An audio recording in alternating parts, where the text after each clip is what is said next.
Welcome to Future Hindsight, a podcast that takes big ideas about civic life and democracy and turns them into action items for you and me. I'm Mila Atmos.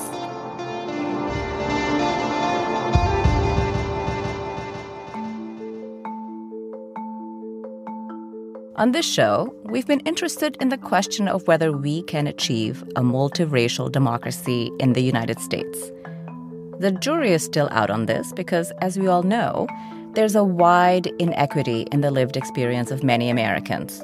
We've discussed various forces that prevent us from succeeding, whether that's counter-majoritarian institutions, the injustice meted out by the carceral system, or systemic racism. Addressing our society's hardwired prejudices based on race, gender, ethnicity, religion, and economic status must be a substantial part of our endeavors towards a truly multicultural democracy. And so the questions remain. How do we get there? What do we need to do? To unpack this, we're joined by Christopher Paul Harris. He's Assistant Professor of Global and International Studies at the University of California, Irvine, and the author of To Build a Black Future, The Radical Politics of Joy, Pain, and Care. Welcome, Chris, and thank you for joining us. Thank you for having me. So first of all, the book is quite beautiful. Congratulations. I appreciate that. Oh, you're welcome. And I thought to start, let's set the stage. Your book is about the groundwork that's necessary to make a Black future possible. And I'm hoping you can help us see the intersection between a healthy democratic society and a Black future. Now, I know you don't have a preconception of what it will actually look like when it comes to life, but tell us the key elements that you think are a must in a Black future. Yeah, thank you. Great question. From the perspective of the movement for Black lives, which is what I write about, I think that there are several things that would be important. And the first one, I think, would be reimagining what our institutions look like. In the U.S., we claim to operate under a democracy, but our institutions really aren't structured in that way. So to begin with, we would need to have institutions that actually work for people. Now, in order to do that, I think we'd also need to reimagine what it means to have institutions that work for people. It's not just creating new institutions, but having an imaginary that actually thinks past the types of institutions that we currently have and towards ones that actually care about the lived experience of most people, and in particular, those who have been historically marginalized. So I'm thinking not just about Black people in general as a monolith, but of course I'm thinking about Black people in particular, as the title of the book speaks to. But I'm thinking about Black women, Black trans and gender nonconforming folks, the Black poor. I'm thinking about the differently abled.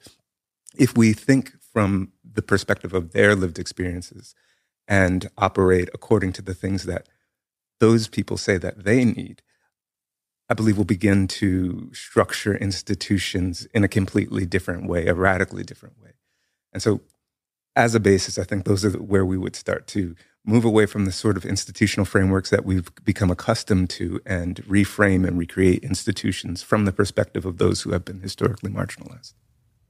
Yeah, I thought that was very strong in your book about essentially, making the case that if we're not centering the people who are most marginalized, most vulnerable, then we're really only catering a subset of people. Exactly. But before we go further, I thought we need to have a mutual understanding about anti-Blackness, because you use this a lot sort of as a basis from which to take action. So how would you define anti-Blackness? I would define anti-Blackness as a structural, ideological, and in some ways psychological paradigm that emerged at a particular moment in time, coterminous with the development of the modern world system, the world that we live under right now, and capitalism. So anti-Blackness in this way is a mode of operating in the world that places Black people, or those who are assigned the racial category of Blackness, basically at the bottom of the well. And this is sometimes very obvious in terms of, say, state-sanctioned violence, police violence. The murder of George Floyd animated a global uprising. Those are ways in which it's very obvious, but it's also hidden, right? And here we're talking about the ways that Black people have historically been segregated, or the life chances that Black people have, the health disparities that Black people encounter. And this is within the context of the U.S. I'm speaking, but it's a global phenomena, right? We can see anti-Blackness show up even on the continent of Africa in colorism, the way that people who have lighter skin are valorized in ways that people who have darker skin are not. They tend to be pathologized. And so anti-Blackness for me is a structure under which the world essentially operates, and it's not a ontological or metaphysical state. It's something that was manufactured alongside of the rise of capitalism as the center of the world system. You make a case in your book about capitalism and civilization, democracy, and that civilization is already dead, and that to remain impervious to social decline and the, quote, farce of so-called democracy is the height of self-deception. What we need, you argue, is a new radical politics that will make real the abolitionist praxis of a world undone. And as per your subtitle of the book, it's the radical politics of joy, pain, and care. And I would say that those three words are probably not top of mind for me when I think about politics. So what's radical about this kind of politics? Yes. Well, so first of all, I should say the book is a meditation on the movement for Black lives and really thinking about what Black political thought and culture is in the contemporary moment. And the work was really grounded in my on-the-ground experiences within the movement. And so joy, pain, and care emerged to me from the movement. These aren't categories that I'm placing onto it. It's what emerged directly out of it. But what's radical about it, right? Okay, so let's take pain first. I believe that the core of Black movement has always been and continues to be a response to Black pain, a response to Black death, a response to anti-Black violence and all the ways that violence shows up. But pain in and of itself is not enough. It's how you respond to it, right? And so I think in this present movement moment, there is a particular regard is a word that I use in the book, for Black pain, which invites a particular kind of response to the political. It means that operating within the status quo is insufficient. Regard for Black pain means that we need to radically reimagine the world and our institutions and how we treat each other. So it begins with pain, but it can't end with pain. There's a regard for pain, and that invites an understanding of Black joy as not just merriment, but as a way of prefiguring a future that will only come with that regard for pain. So joy is not just a counterweight to the violences of the world. It's also a call towards the otherwise possibilities that we might render with and for each other if we regard Black pain. And in order to have that kind of regard, in order to see Black joy, one must have care. Care here is a counter-civilizational force insofar as it moves us away from the world as it is. It necessitates a move away from the world as it is towards what we might otherwise be if we're not burdened by ideological assumptions, if we're not blinded by, in the case of America, the kind of mythological way we talk about the founding fathers, or the way we pretend that our quote-unquote democracy is a beacon for the world, right? And then use that to justify military interventions abroad. And we've been doing that for a very long time now, right? And so that's what's radical about joy, pain, and care. It's the otherwise possibilities that it opens up. And again, that's directly taken from my observations of movement and movement culture. Mm-hmm. I want to add here that I feel like the book reads like a manual And I know that this is really about the movement for Black lives primarily. That's where you have done your scholarship, and that's how this book came about. But I also feel very strongly as a reader and somebody who's been doing a pro-democracy podcast for 5 years that you need other people to buy in. So everybody needs to buy into the same vision, or we're really not going to get there. We need to lock arms and do the work together. And so I would really like to dig a little bit deeper. You talked about the regard for Black pain being central. And you start the chapter on regarding Black pain with a live taping of the shooting death of Philando Castile. Why did you start there?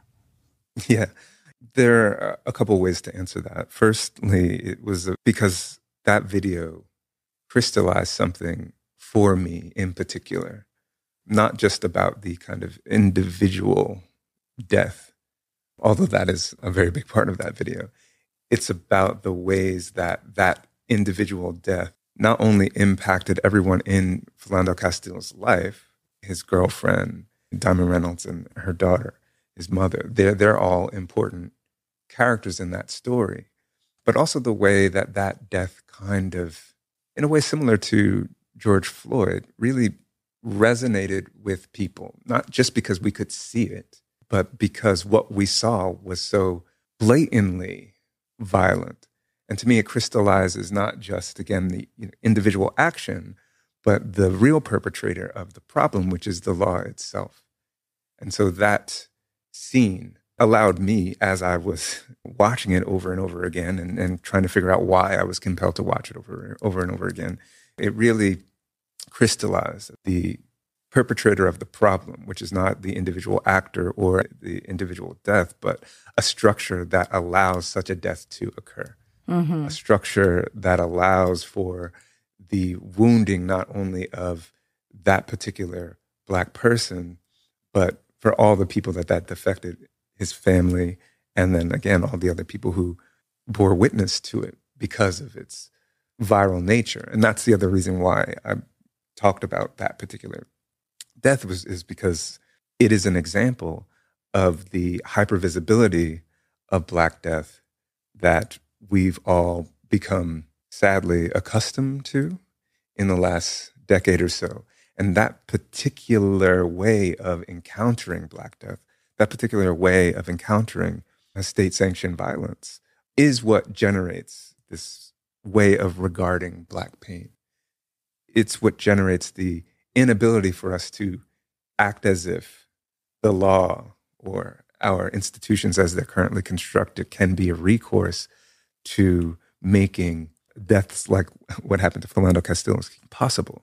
And so I wanted to use that as an entry point to think about the structure and structuring nature of anti-Black violence and the necessity of abolition as the only way to make those violences less likely to happen. Mm-hmm. When we talk about abolition, especially as a non-Black person, it all sounds really abstract. It sounds sort of like, yes, we know we need systems change. And I'm definitely one of the first persons to say we need systems change. But it's really difficult sometimes to get at the example that shows you just how we actually all suffer from the system that we're under across race and gender. And I thought that the quote that you used of Valerie Castile, the mother of Philando, really connected the dots for me. Here's what she said in the press conference after the police officer was acquitted. Quote, "The system continues to fail Black people and will continue to fail you all." End quote. In other words, full recognition as human beings will never be attained for Black people in America, or maybe all over the world. But beyond curing the ills of anti-Blackness, how does abolition work for everybody? Yeah, what we need to understand, and that Valerie Castile quote is telling, is that we operate underneath a system, all of us. And so we can point to anti-Black violence and terror as a particular element of that system, but it's just one element, right? Abolition, as I understand it coming out of movement, is about all the ways that this system causes harm. And that's not just about Black people or Blackness. It's about heteropatriarchy. And we see that, right, in the kind of anti-trans legislation that has become so popular in states that have Republican governments or right-leaning governments. The ways that there was an uptick and perhaps still remains an uptick in anti-Asian violence. All of this is part of the same white supremacist, heteropatriarchal, anti-Black structure. The different ways that there have been attacks on people who are houseless and the inability for the state as such to actually do anything to help those who are houseless, even though it's well within their means to do so. The cost of college, the rising costs of rent and living, and the kind of inflation that everyone's been talking about that is not some natural force, but is a product of manipulation by people who have the means to do so. All of that is a system, a structure that is interconnected and that affects all of us in different ways, even if some folks aren't subject to anti-Black violence, right? And so abolition is a unifying theory of everything that causes harm and is the answer to those harms. And as you mentioned, it's going to take a collective recognition that even though we might be impacted by this system differently, we're still impacted.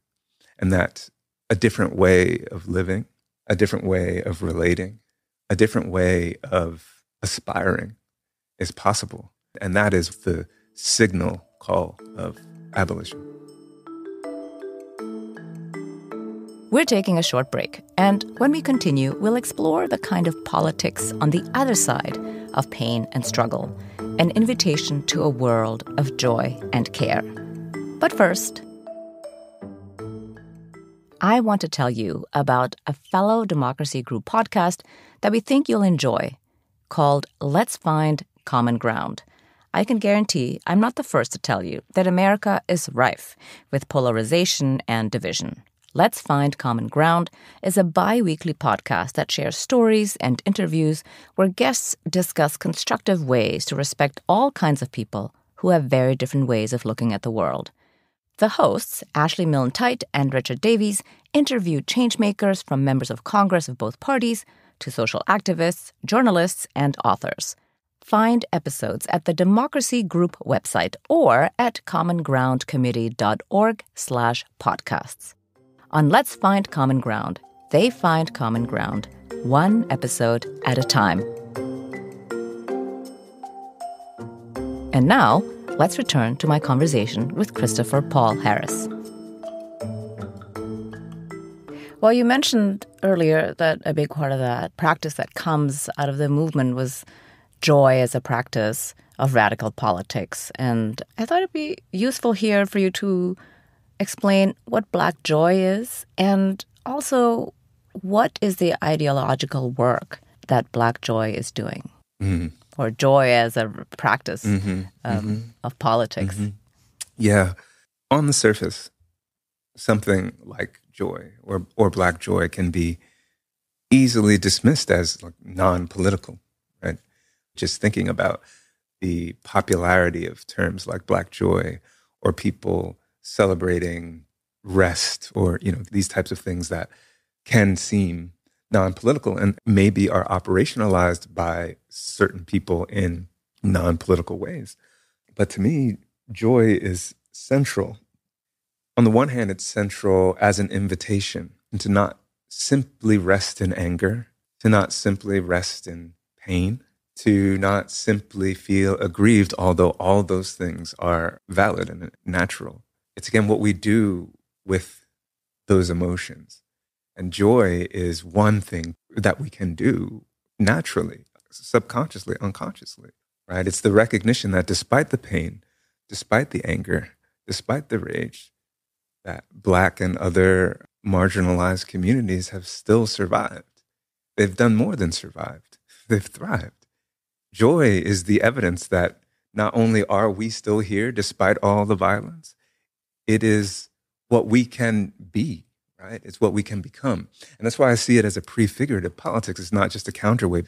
It suggests what's possible on the other side of pain, on the other side of struggle. And that's what I mean by invitation. It's an invitation to imagine a world where all we have is joy. That joy is the main experience in our lives rather than struggle or pain. And so that's part of the ideological work I think it's doing. It's that like invitation part.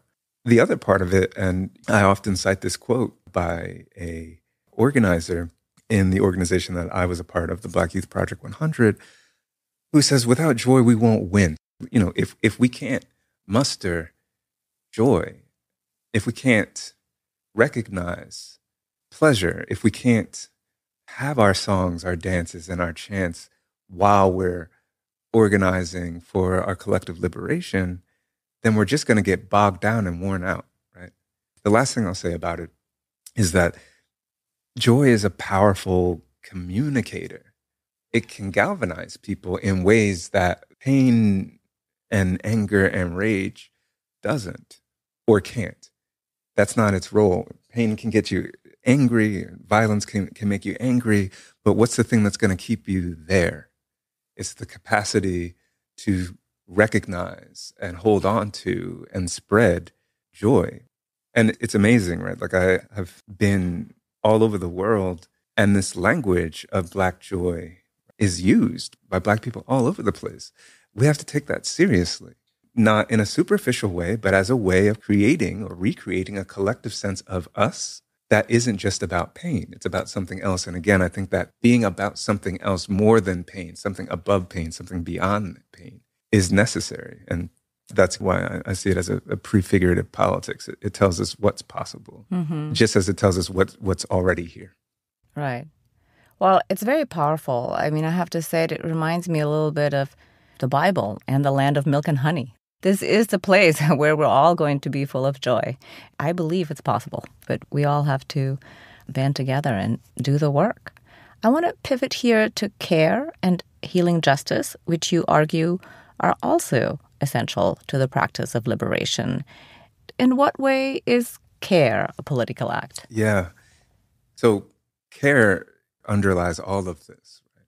If you don't care, you won't have regard for Black pain. If you don't care, you won't recognize the power of Black joy and how Black joy isn't just any kind of joy. It's a particular joy and a joy that is directly connected to pain. Black joy doesn't make sense without Black pain. But you don't see that or recognize that if you don't care. Care is also recognizing that there is collective and generational trauma that we all carry. Black people, other marginalized communities, people who are gendered, people who are sexualized, you know, like all of the many interlocking systems of oppression that people today encounter in ways that we sometimes don't recognize. And I say today, not as if people in the past haven't encountered it, but it's just to say that like it keeps getting sedimented and passed down. And care is a way of recognizing that we all need to heal in some way. And that particularly within movements and Black movements, that needs to be a part of our daily praxis that we need to heal. Because the trauma that we all carry, subconsciously or consciously, affects how we show up in space. It affects how we struggle together, how we treat one another. So that's why, to me, care is the linchpin of all of this, right? To have an ethics of care is necessary to heal. It's necessary to have a politic that is centered around the needs and experiences of the historically marginalized. Care is central to holding ourselves accountable for the ways that we reproduce harms. Care is essential to an analysis and critique of capitalism as a historical net harm for everyone. Without care, we won't see past the narratives that are connected to ideological strictures like liberalism, where we are invested in the idea of the individual rather than the collective, where we're invested in personal success rather than social wealth. Care is on the other side of ideology. or as perhaps its own kind of ideology, especially if it's embedded in the kind of systemic critique that I think that the movement articulates. Well, I think it would be really helpful for the listener to understand how this looks in practice. And in that chapter about care, you write about the Very Black Project. And I'd love for you to tell that story because in my mind, I could really understand after reading this how it is a model for the culture of care. Yeah, shout out to the Very Black Project. I love the work that they do.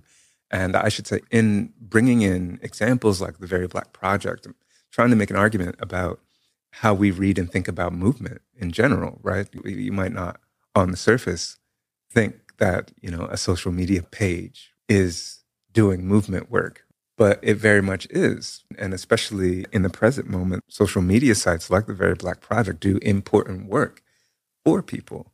It is the kind of collective sharing of elements of the past, of the kind of educative function of introducing words and giving definitions, both obvious words like care, diasporic terms from the continent, bringing people in and inviting them into thinking through the vast array of the lived experience of Black people across the diaspora. That's important care work, especially over the last 10 plus years when we are inundated with viral images of Black death or reports of Black harm and violences. It's important to have a site like the Very Black Project, which doesn't shy away from those things, but also is celebratory about the expanse that is the Black experience, the joyfulness within Black life.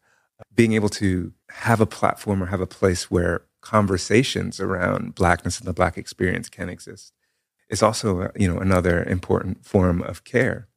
And it was really fascinating to me to see just how interconnected the language, the aesthetic, the politics, the mode that is articulated through a platform like the Very Black Project mirrors, echoes, resonates with the sort of on-the-ground experiences that I was observing in traditional organizing spaces. And so the Very Black Project is a really powerful example of creating an archive with and for and to Black life, especially in a moment where Black death has been so central.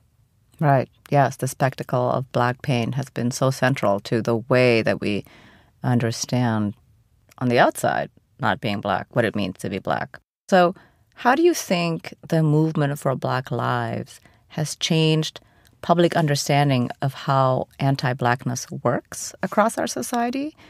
And by that, I mean the understanding by non-Black people. And then as an add-on to that, how has that understanding changed the political landscape for everyone? Yeah, well, I think there's very tangible ways that the time of Black Lives Matter has shifted things. For example, the language of anti-Blackness itself is now par for the course. It's mainstreamed. A couple of years ago, or during the uprisings, the New York Times even was publishing op-eds that had anti-Blackness in the title, right? And, the New York Times is in no way a radical publication, right? Definitely not.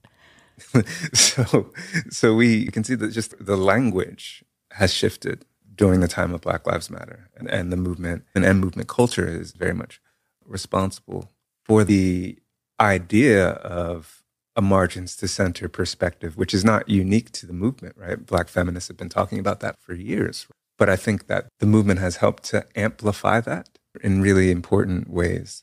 The movement has given us an advance in the language of abolition, right? Which again doesn't begin with the movement, but it has been amplified during this movement moment.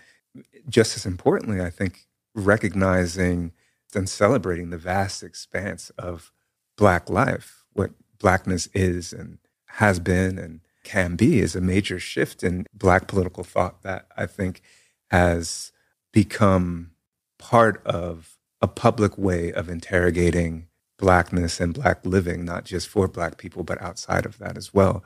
And so all of these are really important advances. Now, when it comes to the political in a traditional sense and how the movement has impacted that, there's open questions about this, right? And I think those questions kind of track back to a larger point that I'm trying to make, that our institutions are not built to hold this kind of politics. This is why we have to come up with something else.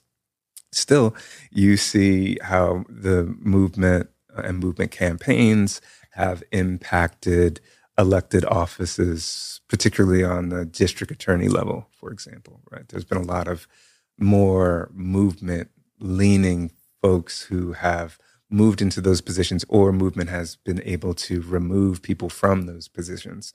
And so that's a very tangible political effect. But at the end of the day, there are obvious limits to what any radical movement can do without transformative structural change. And so you can get a handful of radically minded people into office, and that's happened. But I'm skeptical of the degree to which the electoral route or the public policy route can, actually move us towards where we ought to be.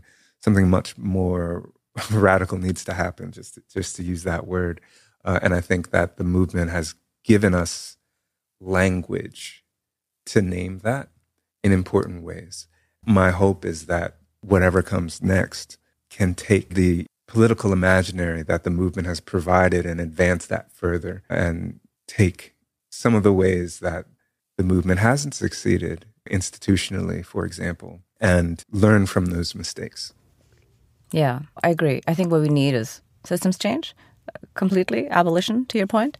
But in the meantime, I also believe that having people in office who are radical minded, let's say, do make a difference on the margins. It's not pointless. And I also think that maybe we can't go from A to B without having to muddle through a little bit and see that really tinkering at the edges is not going to achieve the desired outcome. If you really want equity for everybody, it's not going to happen through public policy because the system is not designed to do that, as you've already pointed out.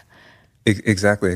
And I like the point, though, that you're making, and I just want to emphasize it as well, is that to say that our institutions will not liberate us, and to say that public policy isn't going to get us there, and to say that electoral politics isn't the answer, isn't to dismiss those things, right? Yes, to correct. dismiss the necessity of doing those things. Somebody's got to do that. Maybe that won't be my work per se, but somebody's got to do that. And you do have to take seriously not only that people need public policy for their everyday lives, right? Yes. We're talking about people's lives. Correct. Right. And so you can't just traffic in the possible when the material is very clearly impacting people. So there's that side of it. And the other side of it, and this has been a conversation in radical and revolutionary politics forever, basically.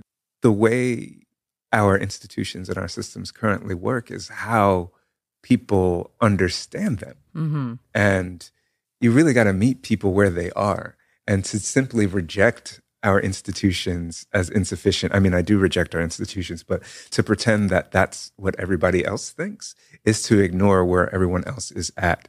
And so the kind of dualism that you were gesturing towards, I think, is important, to have a horizon that invites people to see past where we are, while recognizing that most people are actually grounded in the situation as it is. Mm-hmm. And so it's a give and take, right? You got to give and concede the fact that you can't ignore electoral politics, because most people understand politics through electoral politics, while you still try to push people to imagine what a world that, say, didn't have a president might look like, right? Yeah, that's right. Well, speaking of the here and now, in the world that we actually live in, what are two things an everyday person can do to practice radical politics, or to include the imaginary in their everyday politicking, civic action? Yeah. I think the most important thing that people can do is to not take our institutions for granted, not take our ways of living for granted, as if that's the only way it can be, right? As if that is just how it is. And connected to not taking things for granted, I think, is to ask questions, to interrogate our situation. To use example that I mentioned before, why is it that we have a president again? Why is the president elected the way the president is elected? Do we want it to be that way? And so I think to ask questions and to not take things for granted kind of go hand in hand. Because if we don't just assume that the way things are was inevitable, that it's somehow natural, if we don't just assume that the way things are good, then that opens us up to ask, as I mentioned before, why is it this way? How did it become this way? Do I like it this way? And I really think that that part is important. I don't think people ask themselves, well, do I actually like it like this? Do I want things to be like this? Not just things in an abstract way, but very concretely. Do I want the university to cost this? Mm-hmm. Do I want the continued proliferation of university administrators? Would I like the university's resources to be directed elsewhere? Question aspects of our lives. And in doing that, allow ourselves the right to say, we don't want it this way. To me, this is a podcast about pro-democracy and a civic podcast. I mean, that's the height of exercising one's civic duty, to ask these types of questions, to not take things for granted, to not just go along with it because that's how it is or that's how it's always appeared to be. Nothing is inevitable. And taking that seriously are things that anybody can do. Yeah. And not only that anybody could do, but things that we should be doing. Asking questions and not taking things for granted are vital necessities, particularly in this moment. Yeah, I totally agree that nothing is inevitable. And I think people don't really think about it that way. And asking questions as a true action. I know some people think, oh, that's just thinking. That's not real. It is. Thinking is hard work, I think, especially if you, like you said, take it seriously. So as we are closing out our conversation here today, looking into the future, what makes you hopeful? Well, I'm not one that traffics in a lot of hope, just because, things can be quite bleak, or perhaps I would use a different word, but to use that word. Use a different word. It's okay not to be, quote, hopeful. Describe what gets you up in the morning and continues to do the work. Yeah. Maybe that. Yeah. No, that's a great reframing. What's really exciting to me right now is like how many people all over the world are taking to the streets in support of Palestine. There is a recognition, and this will go back to why I don't like the word hope. Mm-hmm. It reminds me of the fervor of the 2020 uprisings and how people all around the world were taken to the streets in support of Black life. That my generation, younger generations are not buying the rhetoric, whether it's about Israel and Palestine, whether it's about Black life, whether it's about queer, transgender, non-conforming folks. People are breaking free, it seems, at least on the ideational level, discursively, the kind of boxes that we inherited when we were growing up. And that's really exciting. And if one is to be hopeful, I think that you can find kernels of hope there, that the status quo doesn't work for a lot of people anymore, and they're willing to take to the streets about it. The reason why I don't like to use the word hope is that it really can feel sometimes like that doesn't matter, right? All around the world, people are in the streets over Palestine, but the U.S. government doesn't care. The international community sometimes, makes rhetorical gestures to care, but they're not doing anything about it. And so that just reinforces the impossibility of exercising democracy within our institutional framework. It's not anything against democracy as such, but we don't have one. Because if we did, then when we say, stop the genocide in Gaza, it would stop, right? But that's not what's happening. And so that's why abolition is necessary, because it should be impossible for our purported leaders to act in our name against what we wish. But that has happened. It's happening now. It's perpetually happened, particularly when it comes to war.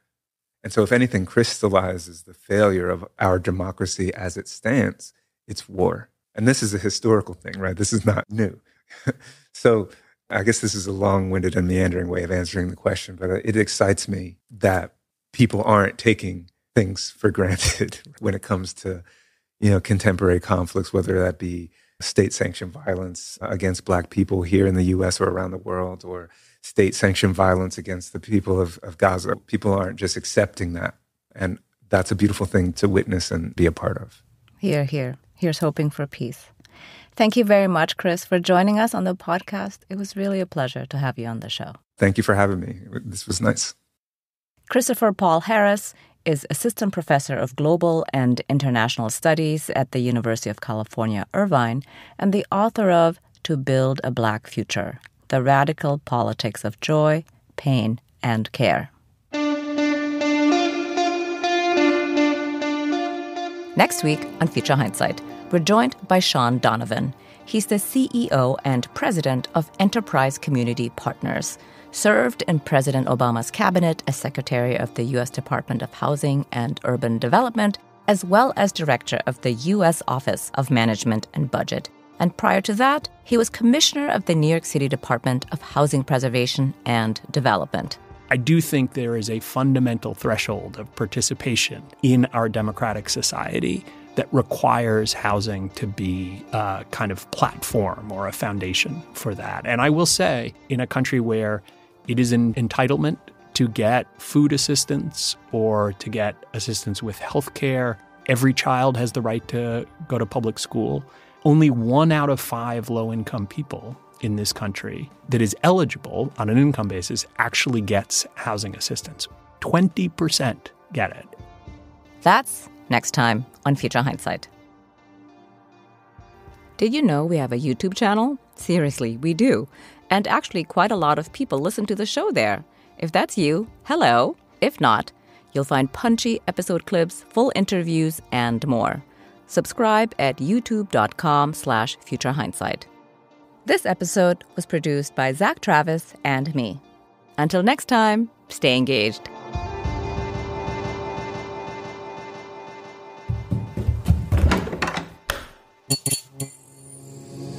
This podcast is part of the Democracy Group.